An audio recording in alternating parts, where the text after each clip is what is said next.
When Grandpa was admitted to the ICU, I thought my parents would rush to his side. After all, he had raised my dad when Grandma passed away, sacrificed everything to put him through college, and even paid for our house when we couldn't afford it. But when I called my parents to tell them about Grandpa's condition, their tone was distant, almost annoyed. "We already have plans," Mom said casually. "We're flying to Greece tomorrow. It's been a stressful year, we need this vacation." I stood in the cold hospital hallway, phone pressed against my ear, struggling to process what she'd just said. Grandpa's heart was failing, his condition critical, and my parents were going on vacation. The doctor had told me Grandpa needed immediate treatment, including surgery that wasn't covered by insurance. I was only a few months into my new job, barely making enough to pay rent, but I couldn't let him lie there without help. So I signed the forms, my hand trembling, and took full financial responsibility.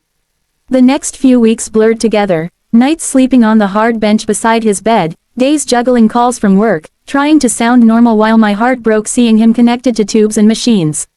Every time I walked in, his eyes lit up just a little. "You're here again, sweetheart," he would whisper weakly, his fingers barely gripping mine. One afternoon, he asked me softly, "Where's your father?" I didn't know how to answer. Should I tell him the truth, that his only son was drinking cocktails on a beach while he lay dying? I forced a smile and said, "They're sorting out some things, Grandpa. They'll come soon." But deep inside, something shattered.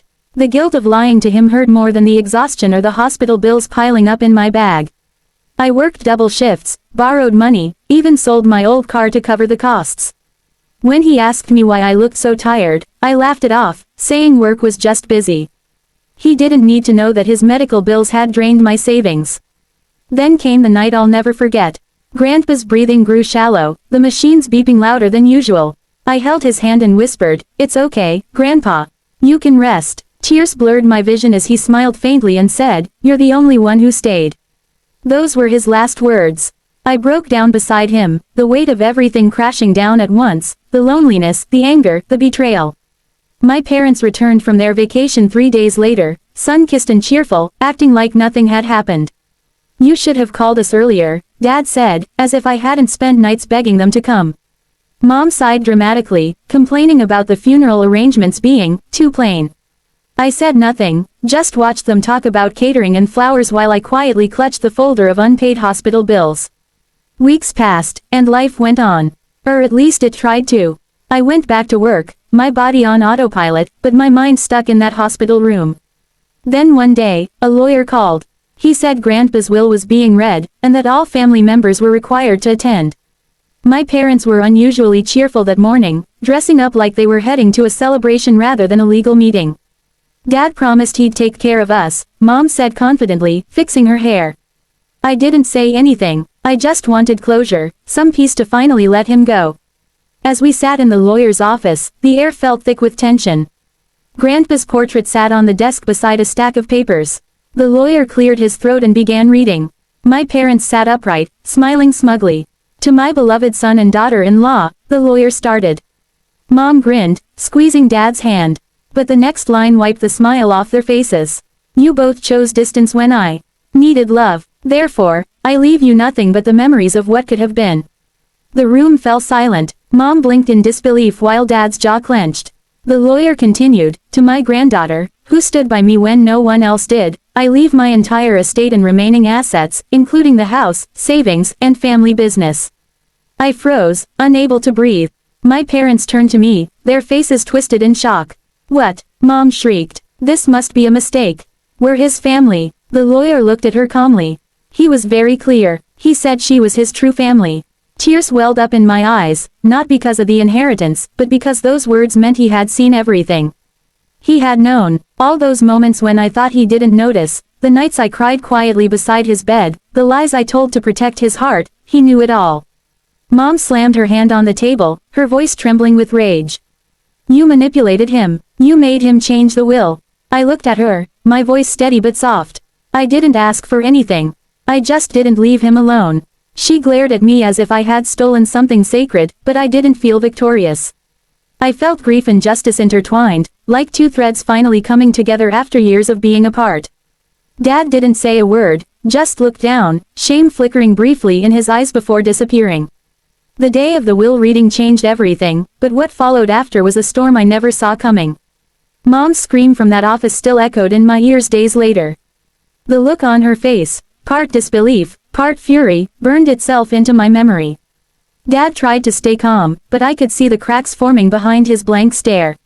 I didn't say anything, I didn't need to. Grandpa had spoken for me, even in death. Still, the peace I expected never came. Instead, silence filled our home, heavy and cold, as my parents avoided me like a stranger. That night, Mom barged into my room without knocking. Her eyes were swollen, mascara streaked down her cheeks. "How could you do this to us?" she hissed. "After everything we've done for you, you take our future away." I stared at her, too tired to argue. "I didn't take anything," I said quietly. "Grandpa just left what he wanted to leave."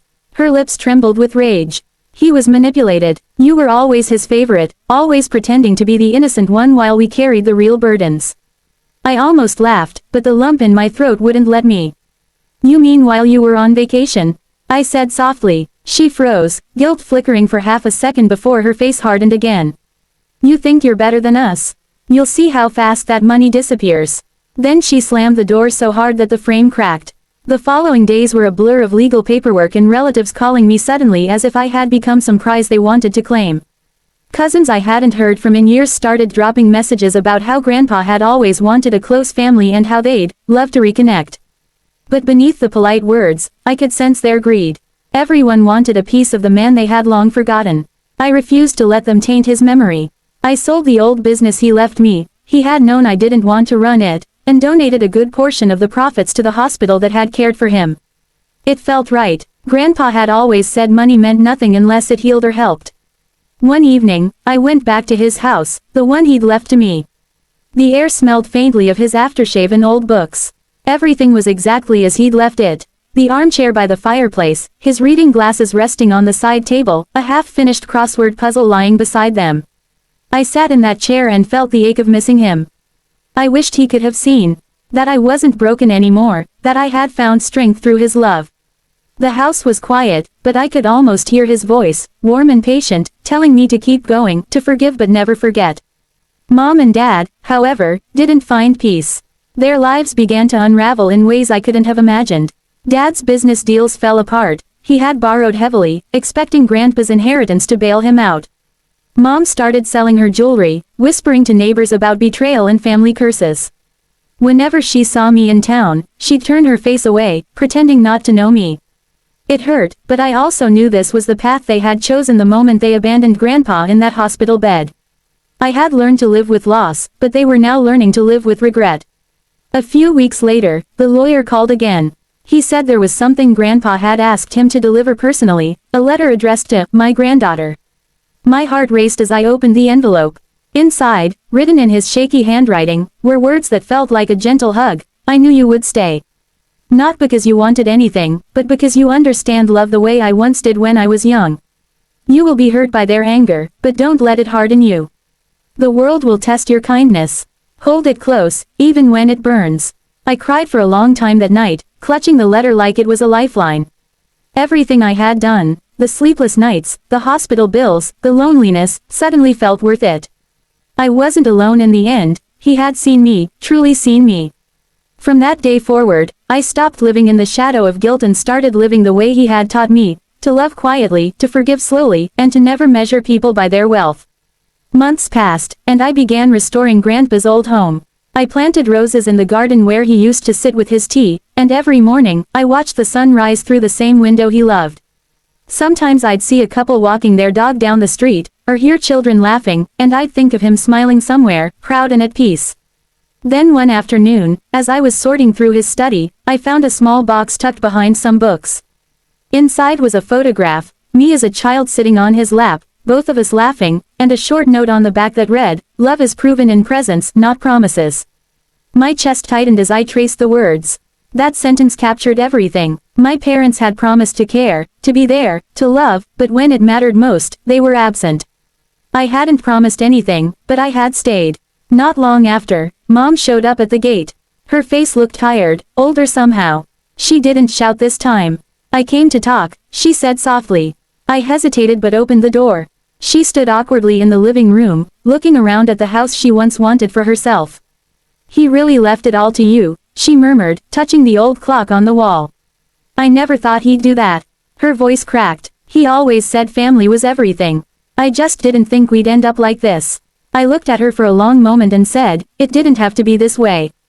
Tears welled in her eyes, and for the first time, I saw regret, not anger. She whispered, I'm sorry, and before I could respond, she left.